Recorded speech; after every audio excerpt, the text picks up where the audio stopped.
Porke ba meron kang St. Peter Life Plan, excited ka nang mamatay? Hindi ba pwedeng gusto mo lang maging handa? So, ang content natin for today guys is para lang sa mga open-minded dyan at mga interesado sa ating St. Peter Life Plan application. So, if you're interested, please keep on watching. Part of our growing millennial family. For today's content guys, pag-uusapan natin yung benefits ng St. Peter Life Plan. Aming branch office. Ito ay isang memorial service package guys.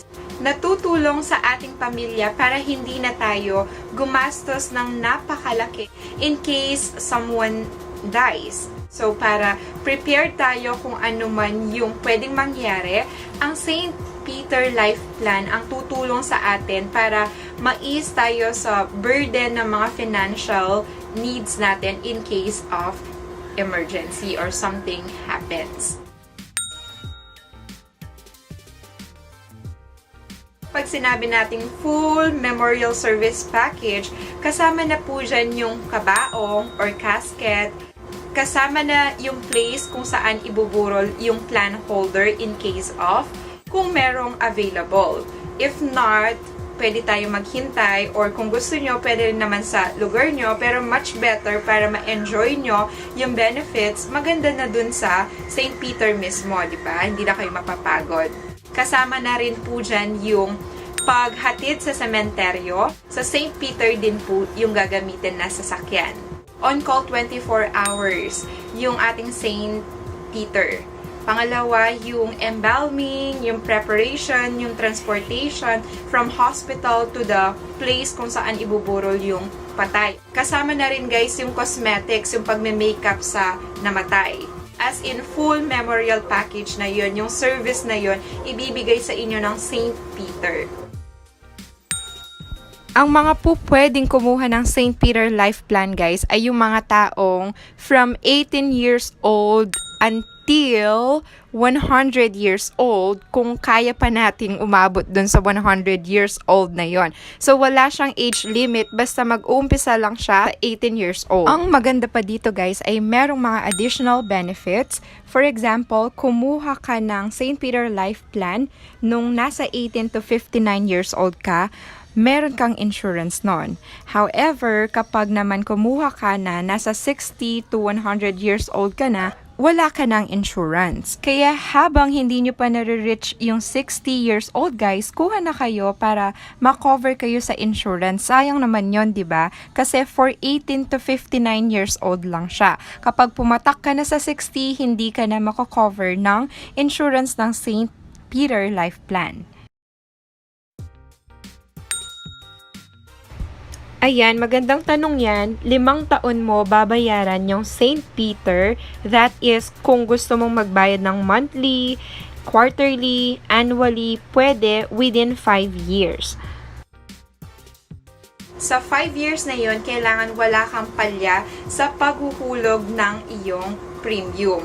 Otherwise, malalaps yung plan mo kung hindi mo binabayaran on time, kung lagi kang late sa pagbabayad. Kapag nagbayad ka ng on the spot guys, as in binayad mo yung 5 years na yon, yung total contract price ng plan mo, meron kang discount na 10%.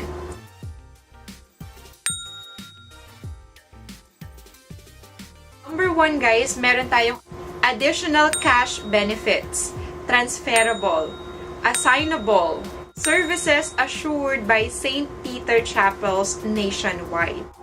So, isa-isahin natin kung ano yung meaning ng mga benefits na to guys para mas maintindihan ninyo. Ano nga ba yung cash benefit? One of the benefits sa St. Peter Plan application.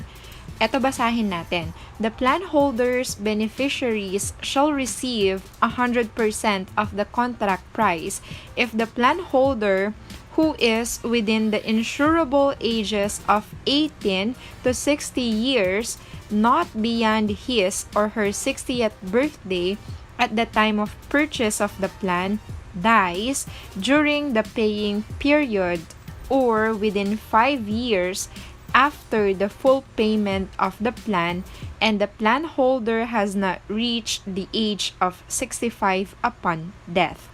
Yung sinabi nating additional cash benefit kanina guys, it means kapag nag-apply ka, for example ako, 25 years old pa lang ako, and then kumuha na ako ng St. Peter Life Plan at the age of 25. So pasok pa yun sa insurable age ng St. Peter. Again, ang pasok sa insurable age ay 18 to 59 years old.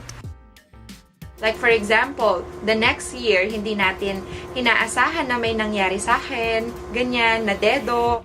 Merong makukuha yung pamilya ko, especially yung mga beneficiaries na nilagay ko sa application, equivalent sa 100% ng total contract price. For example, yung kinuha kong package is, worth niya is 50,000 pesos. So, mabibigay yon sa aking mga beneficiaries. Kasi nga, naka-insured ako sa plan na kinuha ko sa St. Peter. Diba? Ang ganda niya, guys. Magkakaroon ka lang ng additional cash benefit, guys, sa paying period mo. Kasi yung paying period natin sa St. Peter is for 5 years lang. So, that means guys, insured ka within the 5 years habang nagbabayad ka ng plan mo. If at the time of application is nasa 18 to 59 years old ka. Yun yung insurable age. Kapag lumampas ka na ng 60, beyond 60, hindi na pasok yun sa insurable age. Pero, pwede ka pa rin kumuha ng plan, ma-enjoy mo pa rin yung full memorial service, wala nga lang insurance or additional cash benefit if something happens to you. Sinabi din natin kanina na transferable yung St. Peter Life Plan. In Tagalog, transferable, pwede mo tong maipasa sa ibang tao. Wow, di ba? Living to living. That is, buhay to buhay. Kung ikaw yung plan holder na buhay pa, pwede mo tong maipasa sa ibang tao na buhay pa. That is, living to living ang pagpasa. Buhay sa buhay. For example, ako, buhay pa ako ngayon. 'Di ba? 25 years old, kumuha ng St. Peter Life Plan. Pero balak kong i-transfer itong life plan ko sa kamag-anak ko or sa mga kaibigan ko. Pwede yun, guys. Basta bayaran lang yung balance and punta kayo mismo sa office para ano yung mga steps na pwede nyong gawin at i-follow. So, doon kayo sa office mag-usap. Assignable. Kapag naman sinabi nating assignable, guys, ito ay buhay sa patay. Kanina, transferable, living to living, buhay to buhay. Ngayon, ang assignable natin is buhay to patay. For example, ako yung kumuha ng St. Peter Life Plan. Buhay pa ako. Pero may hindi inaasahan na namatay sa aking mga kamag-anak or pamilya. After 32 days of getting the life plan ng St. Peter, pwede ko yung ipasa or ibigay sa namatayan ko na kamag-anak or pamilya. Provided that babayaran yung balance. Another benefit ng St. Peter Life Plan ay anti-inflationary, which means kung ano ang kasama sa package na inyong kinuha, magmahal man ang halaga nito in the future, ay iyon pa rin ang ibibigay na serbisyo ng St. Peter Life Plan sa inyo.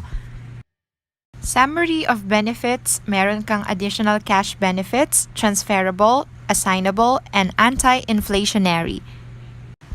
Ayan guys, so para mas maintindihan ninyo, meron tayong chart dito.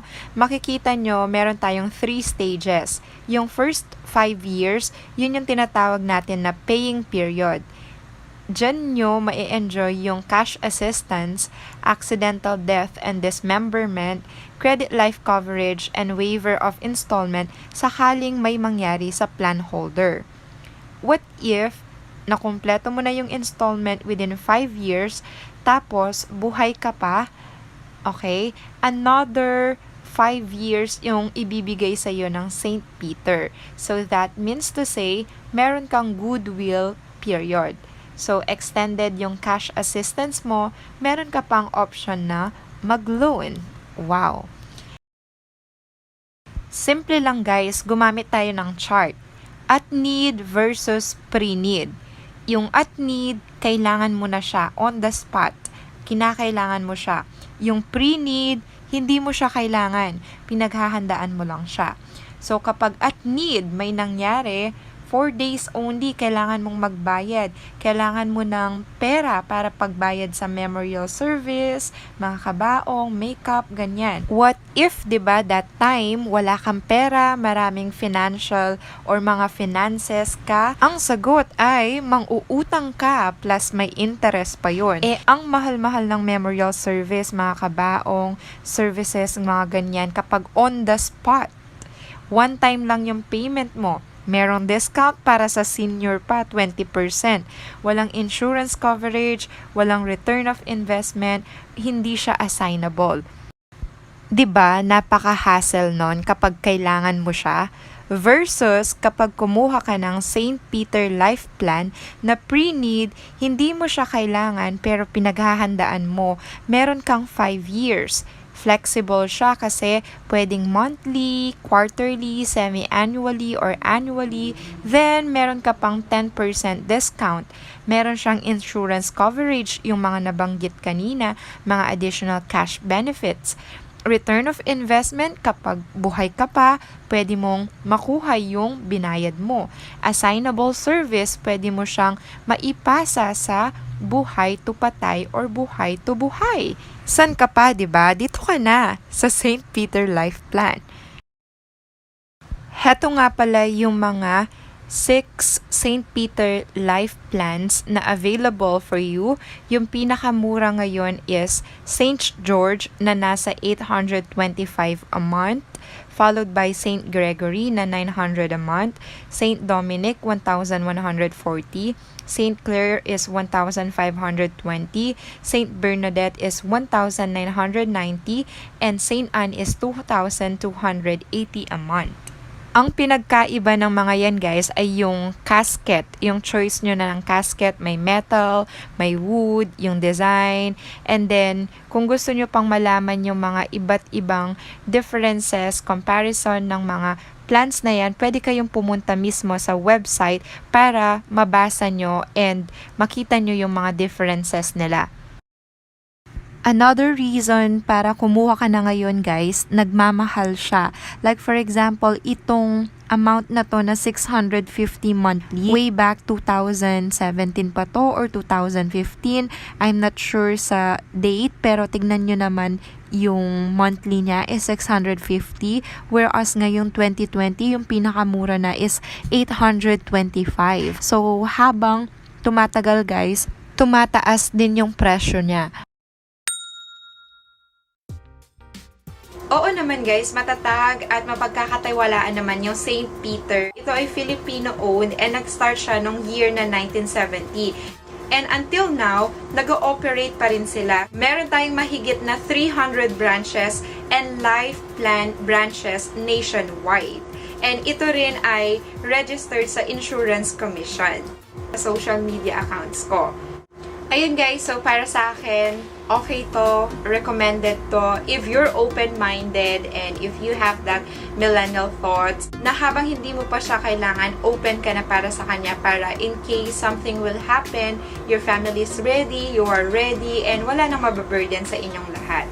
So if you're interested, if you have more questions, i-drop nyo lang sa baba. So thank you for watching guys. I hope you learn a lot from our content today. Mag-suggest na rin kayo ng content natin para magawa natin ng video. So guys, stay safe, sane, and strong this quarantine.